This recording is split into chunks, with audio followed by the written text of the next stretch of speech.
Pai do Senhor, povo de Deus, aqui quem fala é o pastor Fernando Marinho para mais um vídeo referente ao curso de teologia da Academia da Bíblia. Paramos na página de número 19, vamos para a página de número 20, falar sobre a salvação no Antigo Testamento. E eu peço aos irmãos que já deixem o like, comenta, compartilha e se inscreve no canal e ativa as notificações, ok? Então vamos para mais uma aula em nome de Jesus. O valor do sacrifício de Cristo é pré-mundo de forma de que Deus nos elegeu. Nele, antes do mundo ser mundo. Aí, Efésios capítulo 1, versículo 4 vai dizer: como também nos elegeu nele, antes da fundação do mundo, para que fôssemos santos e irrepreensíveis diante dele em amor. Em relação à graça, vejamos, 2 Timóteo capítulo de número 1, verso 9 e 10 vai dizer: que nos salvou e nos chamou com uma santa vocação, não em virtude das nossas obras, mas por causa da sua própria determinação e graça. Esta graça nos foi dada em Cristo Jesus desde os tempos eternos, sendo agora revelada pela manifestação de nosso Salvador, Cristo Jesus. Ele tornou inoperante a morte e trouxe à luz a vida e a imortalidade por meio do Evangelho. Ou seja, é quando Cristo está dizendo: através do meu sacrifício, eu te dou o galardão de herdar o céu, uma vida com Cristo após a morte. A Bíblia está dizendo que a graça de Cristo foi dada aos homens desde os tempos eternos, mas que só foi revelada pela manifestação do nosso Senhor na primeira vinda. Em outras palavras, desde o começo da humanidade, o homem é salvo pela graça de Cristo. Entendemos que Deus levava em consideração o sacrifício de Cristo na salvação das pessoas que abraçavam a fé, mesmo no Antigo Testamento, de forma que aqueles que depositavam sua esperança no Messias, Redentor que havia sido prometido desde o Éden, alcançavam pela graça de Deus e pelo sacrifício de valor atemporal, ou seja, fora de tempo, de Cristo a salvação de sua vida, quando é abraçado até mesmo lá no Éden, e isso é levado para frente já no Novo Testamento, através do sacrifício do Cordeiro vivo chamado Jesus Cristo na cruz, é que nos traz a salvação como filhos de Deus, como filhos escolhidos por Deus, batizados e crendo no Todo-Poderoso para uma grande obra. Amém? Então vamos lá. Vamos só ler aqui a explicação direta da salvação, da natureza da fé salvífica do Antigo Testamento, que será algumas poucas diferenças, no entanto, precisam ser ressaltadas. Uma vez que a revelação de Deus foi progressiva no decorrer dos tempos, alguns dos crentes da antiga aliança não tiveram acesso ao texto da lei dada a Moisés, ou mesmo dos profetas. Como diz Calvino, eles viram apenas a distância e em meio às sombras o que hoje avistamos em clara luz. Quem fala isso é João Calvino, em Institutas da Religião Cristã, livro 2, capítulo de número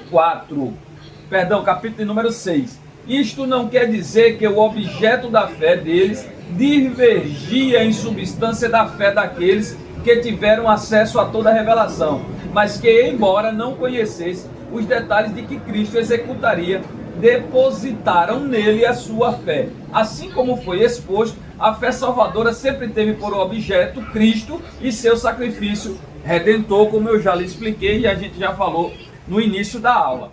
Amém? Então vamos lá. Significado de tipo. Tipo é uma relação representativa pré-ordenada que certas pessoas, eventos e instituições tenham como pessoas, eventos, instituições correspondentes que ocorrem em uma época futura, ou seja, uma hermenêutica avançada, conforme a página 141, em busca específica de algum personagem no Antigo Testamento que tenha correspondência em aspectos específicos com o Messias ou a sua obra redentora. Aí corresponde à sua classificação em estudos do tipo de tipologia, que está bem associada com Cristo.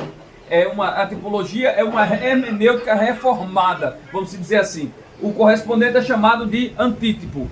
Ou seja, quando eu falo de tipologia, eu quero descrever algo simbólico ou algo que apareceu na história tipificando Cristo ou anunciando, pré-anunciando a chegada do Messias, a chegada de Cristo à terra. Então vamos lá. Tabernáculos e sacrifícios. Tabernáculos, sacrifícios e sacerdote. Vamos lá. O tabernáculo, ele era dividido na seguinte forma, preste bem atenção. Quando você entrava no tabernáculo, você tinha o altar de holocausto, aonde você sacrificava aquilo que você levava para poder expiar seus pecados. Adentrando ao local chamado tabernáculo, você tinha o lugar onde ficava o santo, o lugar santo. Lá dentro era colocada a mesa de pães e propiciatório, candelabro de ouro e o altar de incenso, aonde os sacerdotes, antes de entrar no Santo dos Santos, e a gente já vai falar já a respeito, eles colocavam incenso em cima do altar, adoravam a Deus, e ali eles passavam para o Santo dos Santos. O Santo dos Santos era um local onde ficava a arca do concerto, a arca da aliança, aquela arca que tinha dentro dela a tábua dos 10 mandamentos, o cajado de Arão e o pote com maná. Ou seja, e guardada em cima da tampa tinha 2 querubins, 2 imagens de anjos querubins que guardavam a arca do concerto. Ali o sacerdote entrava uma vez ao ano para poder ouvir de Deus qual era a resposta de Deus para o povo de Israel e se Deus iria continuar com aquele povo. Algo interessante que mostra no livro de Ezequiel é sobre 2 pedras chamadas Uri e Tomi. Uri e Tomi eram 2 pedras que andavam na estola sacerdotal do sacerdote, que também mostrava e identificava através de sinais visíveis o que Deus queria falar com o povo. Ou seja, quando o sacerdote entrava, ali as bordas das suas vestes tinham guizos ou romães, que quando ele andava fazia barulho, e esse sacerdote ele não podia ficar parado dentro do Santo dos Santos. Por quê? Porque senão ele seria puxado, porque senão ele poderia dar a entender que havia morrido, por ele ter entrado no altar e naquele momento não está na posição, porém ele tinha que estar andando de um lado para o outro no Santo dos Santos, para que as pessoas do lado de fora ouvissem, os levitas do lado de fora ouvissem que o sacerdote estaria vivo. Então arrumava-se ali ao redor do tabernáculo mais de 1 milhão de pessoas. Eu posso até ser explícito em dizer 1.800.000 pessoas, judeus, para ouvir o sacerdote falar o que Deus queria para eles. O que Deus ia falar para eles e se Deus estaria mais um ano com eles. Quando o sacerdote ia fazer tal coisa, isso aí traz a história que existia alguns tipos de festas em Jerusalém, como o Shavuot, o Shag Haktazi, Yom HaPurim e o Yom Kippur, e também a festa de Pentecostes, aonde as pessoas se juntavam para poder adorar a Deus, oferecer sacrifício e ouvir de Deus o que é que ele iria fazer por eles em mais um ano. Então vamos lá. Os móveis do átrio. Na aproximação com Deus, o altar de bronze. Na entrada exige o quê? Sacrifício. Cristo morreu para conquistar o acesso. Ou seja, para poder eu entrar no átrio próximo ao altar de bronze, eu tenho que sacrificar. Porque sem sacrifício eu não conquisto o acesso, glória. Na bacia de bronze, todos precisavam se purificar. Cristo nos lava pela palavra. Na época lá atrás, era preciso se lavar para poder se purificar. Agora, quando Cristo vem, ele nos lava através da sua palavra, da sua ordenança. Ou seja, uma vez que eu recebo a palavra de Cristo na minha vida, uma vez que eu recebo a palavra de Deus na minha vida, eu estou sendo lavado de todo pecado, mancha, mácula e aquilo que estiver de pesado sobre a minha vida. Então, santo lugar, vamos lá. Quais são os móveis do santo lugar? Pães da presença, candelabro de ouro e altar de incenso. O simbolismo disso todos precisam de fortalecimento e nutrição diária. Era por isso que tinha a mesa de pães. Cristo é o alimento daqueles que foram remidos por seu sangue segundo o que escreveu João no capítulo 6, versículo de número 35 do seu evangelho. Ou seja, ele é o alimento daqueles que foi remido. Uma vez que eu aceito Jesus, ele é o pão da vida que desceu do céu para me dar o acesso até a ele. Candelabro de ouro, previsão da luz para podermos enxergar sob a orientação. Isso aqui era o simbolismo dentro do tabernáculo. Já no livro de João, capítulo 1, verso 9, vai dizer o quê? Que a luz que dá direção àqueles que confiam nele. Quem é essa luz? É Cristo. Ou seja, ele é a luz que vai me dar direção, porque confio nele. O livro de Salmo também vai dizer que lâmpada para os meus pés é tua palavra e luz para os meus caminhos. Jesus vai dizer que ele é a verdade e a vida. Ou seja, é Cristo se apresentando e dizendo: eu sou a lâmpada para os teus pés, eu sou o pão para a tua fome, eu sou a água que te lava e eu sou o sacrifício que te dá acesso até ao lugar santo. Glória a Deus. No Santo dos Santos eu vejo a Arca da Aliança, a própria presença de Deus no meio do seu povo. Deus se encontrava com Moisés sobre a tampa da arca. Onde está isso, pastor? Êxodo capítulo 25, versículo de número 8. Você vai verificar isso aí. Quando Cristo morreu, aqui é a realidade em Cristo. O véu separa o Santo do Santo, rasgou-se de alto a baixo. Com isso, a porta de acesso à presença de Deus está aberta a todos pelo sangue do Cordeiro. Quando o Cordeiro ele é imolado na cruz, o sangue é vertido, o Cordeiro agora vai abrir acesso para poder eu entrar no átrio, no Santo dos Santos, adorar a Deus, sentir a presença de Deus sobre a minha vida de uma maneira irrefutável.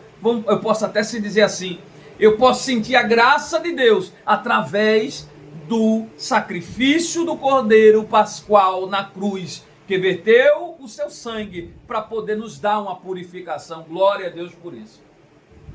Então aqui a gente vai ter a medição do local. O lugar, o tabernáculo, ele tinha 45 metros de comprimento por 22 metros de largura. Era o tamanho do local, do tabernáculo, onde se colocava todos esses artifícios, móveis que você acabou de ouvir. Vamos lá. Sacrifício do Antigo Testamento. Elementos, propósitos e referências. Sacrifício no holocausto era novilhos, carneiros ou aves, ou seja, rolinhas ou pombinhos, no caso dos pobres, totalmente consumidos sem defeito. Eu vejo isso aonde? Em Levítico 1, verso 6 e 8, Levítico 13, Levítico de número 18 e Levítico de número 16. Amém? O ato voluntário de adoração, expiação por pecado, sem intenção em geral, expressão de dedicação, devoção e total entrega a Deus. O holocausto serve para isso. Devoção e entrega a Deus. O total. Eu estou me entregando a Deus. Eu estou sacrificando-me a Deus. Ou seja, eu estou botando o meu corpo em cima do holocausto vivo, chamado Jesus Cristo. Ou seja, levando o meu corpo a sacrificar para honrar o meu Senhor. Oferta de cereal e manjares. Eu vejo isso em Levítico capítulo de número 2 e capítulo de número 6. Versículo de número 14 a 23. Os elementos seriam grãos, farinha, azeite, incenso, pães assados, ou bolos ou pães finos, sal, nenhum fermento, nem mel acompanha o holocausto ou a oferta da comunhão, junto com a oferta derramada. Ou seja, o ato seria de adoração, reconhecimento da bondade, providência divina e devoção a Deus. Oferta de comunhão, sacrifício pacífico ou de paz. Levítico capítulo 3 e capítulo número 7, verso 11 a 34. Qualquer animal sem defeito dentre as manadas e os rebanhos e vários pães. Ato voluntário de adoração, ações de graça e comunhão. Incluiria refeição comunitária, da comida àquelas pessoas que estavam ao redor, principalmente aqueles que estavam precisando se alimentar. Esse era a oferta de comunhão. Oferta pelo pecado. Levítico capítulo 4, capítulo número 6, capítulo número 8, capítulo número 16. Aí seria como? Se é pelo pecado, o novilho para o sumo sacerdote e a congregação, o bode para o líder, ovelha ou cordeiro para as pessoas em geral, rolinhas e pombinhos para os pobres, jarro da melhor farinha para os muitos pobres, ou seja, aqueles miseráveis. Ele não tinha como dar um pássaro, não tinha como dar um animal, eles dariam um jarro com a melhor farinha para os muitos pobres, que seria a expiação obrigatória para o pecado específico sem intenção. Ou seja, era a confissão do pecado e a limpeza e o perdão do teu pecado, sacrificando em cima de um altar. Oferta pela culpa, está onde? Levítico capítulo número 5. Aí seria um carneiro ou um cordeiro. A expiação obrigatória pelo pecado sem intenção, que requer restituição, purificação da contaminação, fazer restituição e pagar multa de 20% do valor daquele animal. Ou seja, esse seria o sacrifício de oferta pela culpa. Então eu aprendo que em Jerusalém tinha alguns tipos de sistema sacrificial, seria holocausto, oferta de manjares, oferta de comunhão, oferta pelo pecado, oferta pela culpa, ok? Então, das ofertas de paz havia 3 tipos: gratidão a Deus, Levítico 7, pagar votos e promessas, Levítico 7,16, e a outra é Levítico 7,12. A voluntária era trazida de livre e espontânea vontade em Levítico 7,16. Além dessas, havia também a libação, tipos de oferta que se derramava vinho, aonde está Levítico capítulo 23, verso de número 13. Então você aprendeu agora o que é as ofertas sacrificial que era dada no templo de Jerusalém. Aqui a gente vai falar sobre os passos para a apresentação de um sacrifício de animal, que era o seguinte: a oferta se purificava, o animal era examinado por funcionário do templo, ofertante levava o animal ao altar, que ficava ao lado de fora do templo, e o apresentava ao sacerdote. O ofertante punha as mãos sobre a cabeça do animal, como sinal de que estava dedicando a Deus. O ofertante ou sacerdote matava o animal, cortando as artérias do pescoço. O sacerdote borrifava um pouco de sangue nos lados do altar. O sacerdote tirava o couro e ficava para ele. Aí cortava o animal em pedaços e o colocava sobre a lenha do altar. A carne era toda queimada e só uma parte dela, conforme o tipo de sacrifício. Depois do sacrifício pacífico havia uma refeição comum, em que o sacerdote e o ofertante comiam parte da carne do animal, tendo ali aquela ligação do céu com a terra, do santo com o material, ok? Então os sacrifícios do Antigo Testamento eram provisórios, segundo o livro de Hebreus capítulo 10, verso de número 4. E aprontavam para o Cordeiro de Deus, João capítulo 1, verso 29, Hebreus capítulo 9, do verso 9 ao 15, cujo sangue e sua morte na cruz nos limpa de todo pecado. Em 1ª Epístola de João capítulo 1, verso de número 7, você vai ver isso aí, amém? Então, sacerdócio no Antigo Testamento. Definição de sacerdócio em geral. O sentido da palavra hebraica vem de Kohen. Kohen, traduzida para português como sacerdote, ministro das coisas sagradas. A raiz dessa palavra é ficar em pé. O sacerdote seria, então, aquele que fica diante de Deus como um serviçal. A Bíblia vai relatar isso em Deuteronômio capítulo 10, verso de número 8, capítulo 18, verso 5 e capítulo 21, verso 5. A origem do sacerdócio. Na época patriarcal não havia um sistema sacerdotal organizado. Os atos de culto, especialmente no ato central, que o sacrifício era realizado pelo rei ou pelo chefe da família. Alguns exemplos são Abel, Gênesis 4, Noé, Gênesis 8, Abraão, Gênesis 12, Melquisedeque, em Gênesis 14, e Jetro, em Êxodo 18, e Jó, em Jó, capítulo de número 1.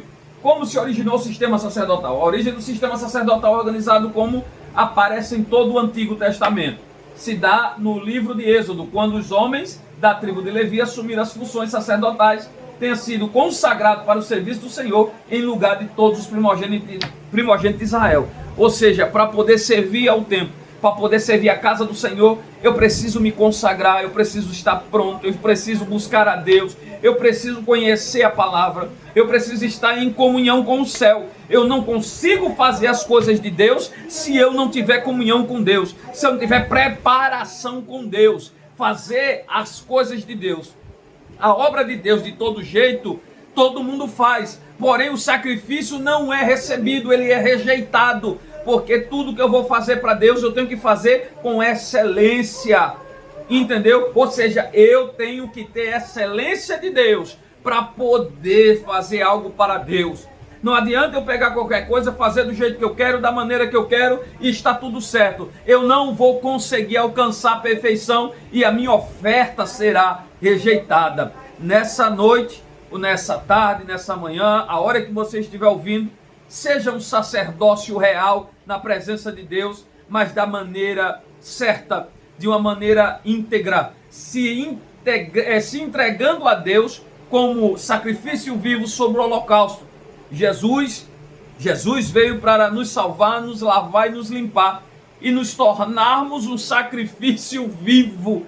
Olha que palavra é essa, irmão. Se eu entendo que eu sou sacrifício vivo, para ser sacrifício eu tenho que morrer. Se eu não morrer, eu não sou sacrifício. Então, querendo ou não, eu sou um morto vivo. Oh, glória a Deus. Eu ando na presença de Deus, porém eu sou morto vivo. Por quê? Porque eu preciso me matar a carne, matar os prazeres, os desejos, para arrancar o sacrifício para Deus. Ou seja, no momento em que eu queimo, mato a mim mesmo, destruo o meu ego, aquilo que está me fazendo me afastar de Deus, eu estou sacrificando no altar. E uma vez que o sacrifício é feito no altar, da maneira correta, ele é recebido por Deus. Então, até o momento da vinda do Senhor, eu tenho que ser um morto vivo, um sacrifício vivo, para poder Deus estar recebendo de mim a minha oferta. Que Deus te abençoe poderosamente.